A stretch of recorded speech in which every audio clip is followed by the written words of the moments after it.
SolidWorks 2013 has several enhancements to automate the design of weldments. There is now support for multi-body library features for adding common weld components like plates, and a real powerful time-saving capability for documenting non-structural members in the cut list. This frame weldment needs a mounting pad for a leveling foot.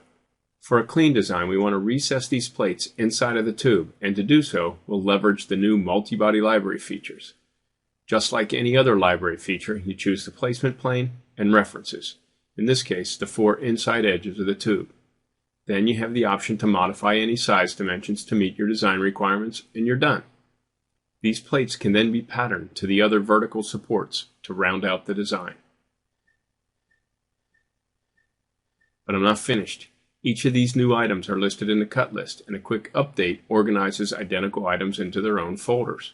A quick rebuild to update the bill of material table, and you can see that the description has not yet been specified for the new leveling plates. Well, with SolidWorks 2013, the process of adding parametric properties for each of the cut list items has been automated. 3D bounding boxes can be created for all items in the cut list, and SolidWorks identifies the smallest possible box that each item will fit into. SolidWorks also stores the dimensions as cut list properties and populates the description field with this information. These properties are fully parametric, so if we change the size of this gusset to 400 millimeters, we can rest assured that the cut list is always up to date.